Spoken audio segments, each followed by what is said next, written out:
Okay, sorry. Chapter 17, The Menagerie of Cabinet of Wonders. Petra passed by her locked wooden chest and then made her way to the stables. She found Neil outside the building, trundling a wheelbarrow full of manure. His expression was as sour as the smell surrounding him. What are you doing? Petra made a face. What do you think? The only job I could get was mucking out the stables. He set down the wheelbarrow. But I haven't seen you anywhere in the castle. I've been looking for you at dinner. Where Sadie would be, my sis, who's not supposed to know I'm here. Neil shot Petra a hard, irritable glance. She bit her lip. Of course Neil wouldn't have been at dinner.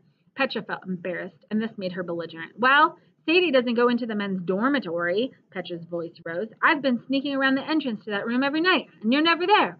Neil laughed mirthlessly. You think the rest of the servants would like gypsies eat with them?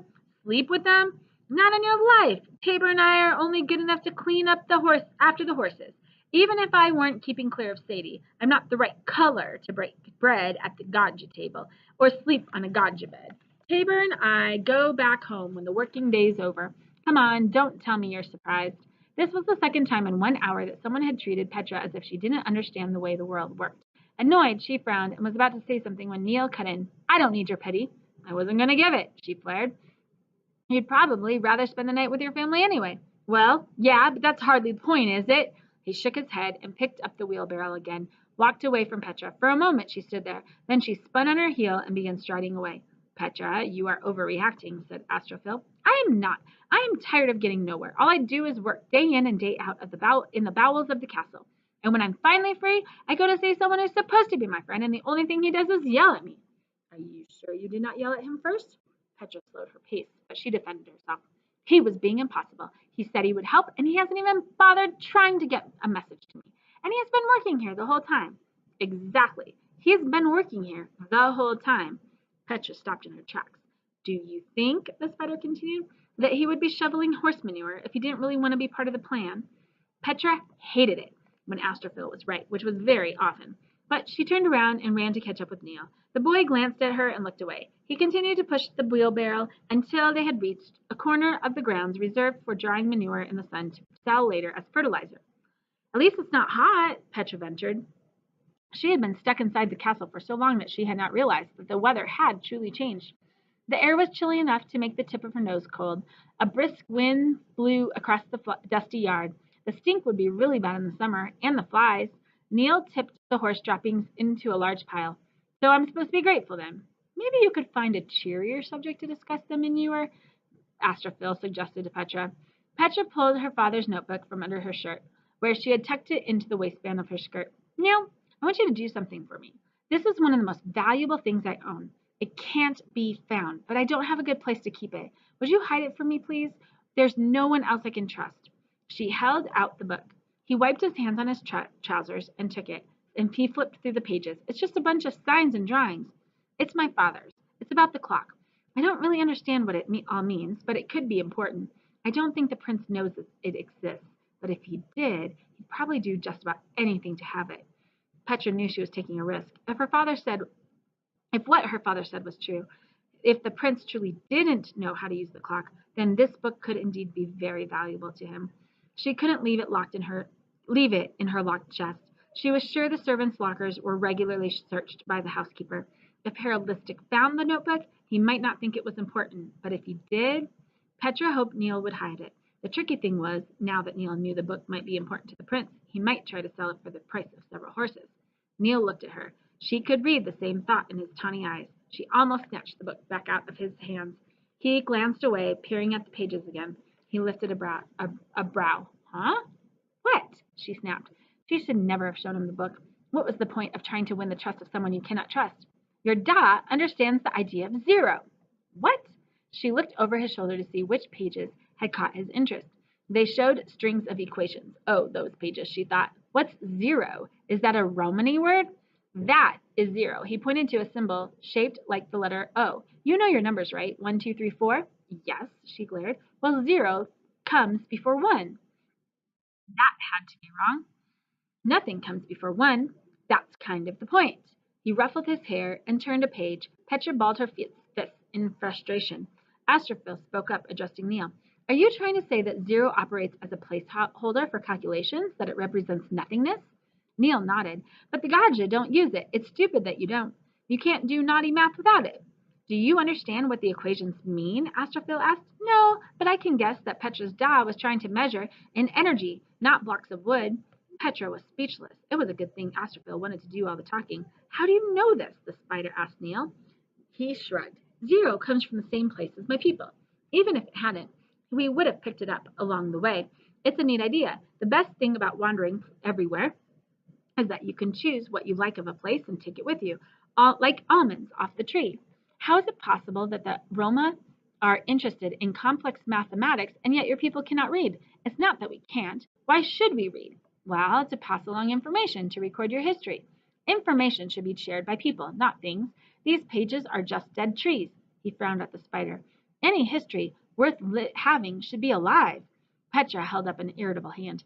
Are you two talking philosophy? Because if I wanted to listen to that, I would be sitting on a splintery bench in the Oakno Skill House. Neil, will you hide my father's book or not? The boy weighed the book in his hand. Then he put it under his shirt. Yeah, sure. I'll hang on to it for you. Then he seemed to guess her wish to change the subject. You seen the menagerie? No, what's that? The prince's animal collection. Come on, Patali. He tugged at her sleeve. They walked across the grounds until they reached a locked door. Neil held his hand a few inches from the keyhole and twisted his fingers. The door clicked and he pushed it open. The garden was a paradise of green geometric shapes. There was an elaborate maze and enormous flowers that Petra had never before seen in her life. Some of the blossoms were as large as her head. She was astonished that so many flowers were growing. It was, after all, already October. Butterflies fluttered like scraps of colored paper. A tiny, needle-beaked bird with wings that were a constant blur ducked in and out of the flowers. That's a hummingbird, said Neil. Looks like a flying blue-green jewel, doesn't it? Hummingbirds don't live in Bohemia, and you'd never see all these flowers blooming in one spot at the same time. Guess the prince had them magicked.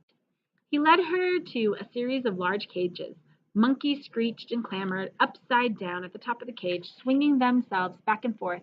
In another cage, they saw a bewildering creature with shiny fur, webbed feet, and a duck's bill. It lays eggs, just like a spider, Astrophil informed them. This just made the animal seem even more bizarre.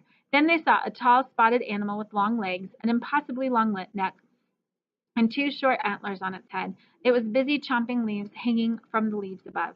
Look, Neil pointed to another cage. It's an elephant. The gray creature had huge, curved tusks. Its eyes were tiny beads surrounded by a mass of wrinkles. The black eyes fixed on Petra and Neil. Then the animal ignored them. It wrapped its powerful trunk around some leaves, ripped them away, and then stuffed them in its mouth. Ain't she pretty? Pretty was not the first word that sprang to Petra's mind as she gazed at the animal, but she had to admit that it had a hefty kind of grace. It looked noble. Petra looked at the bars of the elephant's cage with sympathy. She too felt trapped. Petra told Neil everything that had happened since she began working in the Thinker's Wing. She explained how she tried to explore the other levels of the castle but was stopped by the guards. She described Iris and her acid condition. She told him about the prince's birthday. Someone like him would have his birthday on Halloween. Think he'll come to his party dressed as the devil? You're not supposed to dress like something you're supposed to dress like something you're not. So I wager you a krona he'll come as a normal person. Neil looked thoughtfully at the gray animal. What you need to do, pet, is make Iris give you the nod to go anywhere in the castle. She can't be walking pell-mell down every hall, can she? She could have one of those, what do you call them, acid attacks. If she's so set on inventing a new color, well, you just tell her that you need to get something for her that's in a different part of the castle. She's some sort of lady, right? She can give you a pass or a seal or something so you can go past the guards. It won't be easy for me to snoop around the place, though I got my ways. It's the best thing for you to do is figure out where this prince stashes his goods. Then we break in the night of the party. Neil's plan was good. It was artful. It was downright devious, but it also presented Petra with a challenge. Could she think of a way to contribute to his idea to match its cleverness? Even as part of her wondered why she needed the respect of a thief, she searched for a way to gain it. A thought struck her. The castle must be huge. I can't look into every single room and cupboard for my father's eyes. So you know what we need to do. We need to find someone who feels guilty. Neil gave her a confused stare, so she explained what she had in mind. After he had heard her plan, he nodded. That'll do. That'll do all right. But you're not going to break into a room alone. There's no point in using your boot to crush a snake's tail when my bare foot'll stamp out its head just fine. She looked at him. That is leave breaking and entering to experts. They turned to leave the garden. The iron door swung behind them and locked in place. A tall man stepped from behind the row of trees several feet away from the cages. He walked out onto the path and stared at the shut door. He recognized the boy. He was one of the gypsies working in the stable. As for the girl, she looked like every other servant girl in her gray-blue dress, though her hair was shorter than usual. He hadn't had a good view of her face, but something told him that he should know who she was. Whoever she was, she and the gypsy had no right to be in the garden. When he was watching them from behind the trees, their low-voiced conversation struck him as suspicious, but he hadn't been able to make out what they were saying. He approached the cage. What were they talking about? He asked the elephant. Well, I suppose I could tell you. The gray beast munched its leaves and swung its trunk to snare another mouthful, but I don't think I will. Jarek sighed with exasperation. Elephants are such difficult creatures.